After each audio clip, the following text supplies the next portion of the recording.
One of church staff evaluations measured how well we reflected Jesus, not just how many events we pulled off or how full the seats were on Sunday. Today here on the Healthy Church Staff Podcast, we're going to explore a powerful reframe.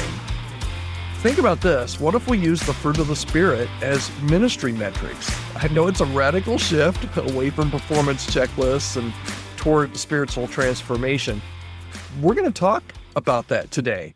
Hi there, my name is Todd Rhodes. I'm one of the co-founders over at chemistrystaffing.com and also your host right here on the Healthy Church Staff Podcast. All right, so as I said, what if your next church staff review didn't ask, Todd, did you meet your goals? But instead asked something like, Todd, did you grow in gentleness?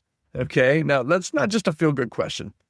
It's really a spiritual reframe that could change how we lead and live as ministry staff. Now stick with me, because this might totally blow your mind and totally change the way you lead your team and yourself.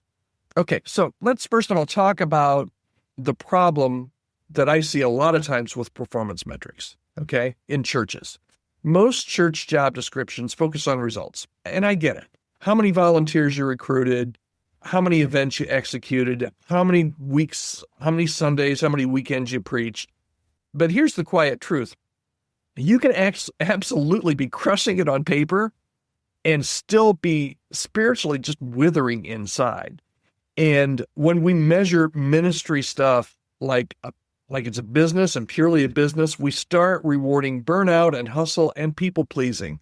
Maybe you've been a part of a church that really valued performance and metrics and making sure that you check off everything on your job description, all those tasks that you have to do.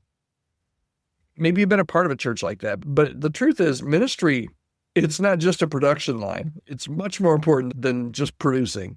It's really soul work. So what does Scripture say that we should grow in? It's a familiar passage. We probably preach on it and hear messages on it and read it quite often. We probably recite it to our kids, but this is not, Galatians 5:22 and 23 is not just a kid's memory verse.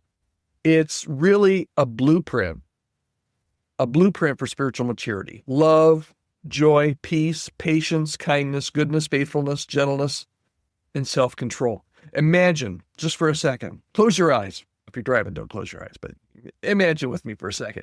If your staff meetings started with, how are you growing in peace this season? Instead of, are you hitting your benchmarks? And benchmarks are important too. I'm not saying that you throw the baby out with the bathwater. I'm just saying tests are important, but spiritual growth and vitality and your spiritual health is much more important than checking off the task. And when we ask the right questions with our staff, those questions might actually get to the heart of discipleship.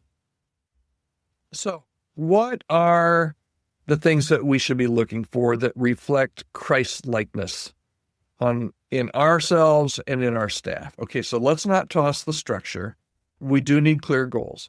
But what if your church's staff review form included something like this? Just bringing in some of those spiritual aspects. Maybe a section, just one-off questions. Love. Do I show care even under pressure?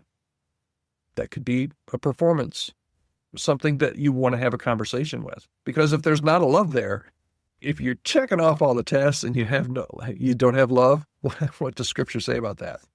All right, so love. Do I show care even under pressure? Joy.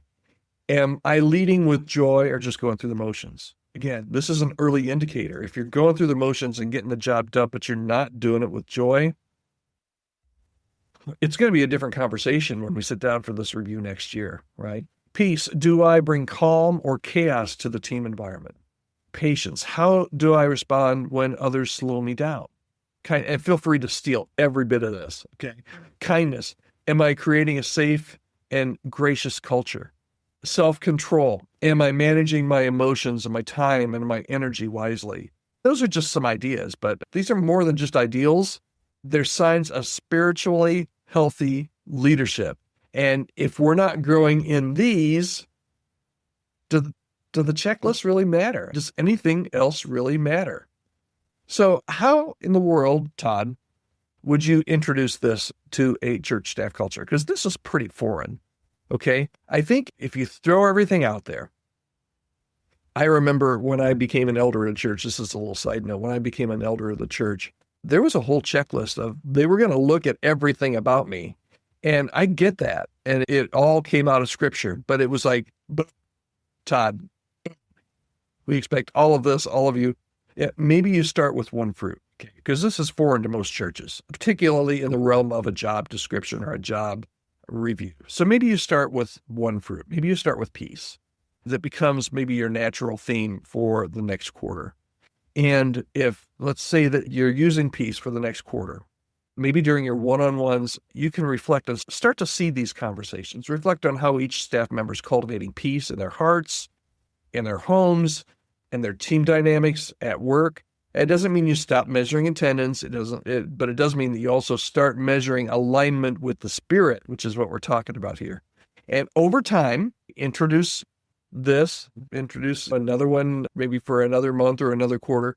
But over time, this shift is going to help build a culture of transformation, spiritual transformation, and how you're doing spiritually over just checking the boxes and the transactions. So here's the takeaway. What we measure shapes what we value. And if we only track productivity, we're going to miss the soul. But if we measure Christ-likeness, we'll actually start to see the kind of leaders our churches desperately need. If this video sparks something with you, if you're like, Todd, this is a great idea, but I have no idea how to implement something like this, reach out to me. You can reach out to me anytime, podcast@chemistrystaffing.com. Maybe this is something you just want to do on your own, outside of your church's structure. Maybe you're just like, Todd, I need this. I need somebody to hold me accountable. I need somebody to coach me in this because I'm not as healthy as I know I need to be. Reach out to me, podcast@chemistrystaffing.com. I'd love to hear your story. Maybe we can hop on a quick Zoom call and see if there's some way that we could partner together, either with myself or somebody on my team here at Chemistry that can help you. We're all about building healthy staff and healthy church staff structures. So if there's any way we can help, again, podcast@chemistrystaffing.com. All right, that's it for today. We're here every weekday, Monday through Friday. My name is Todd Rhodes. I'm your host, and you're listening to the Healthy Church Staff Podcast.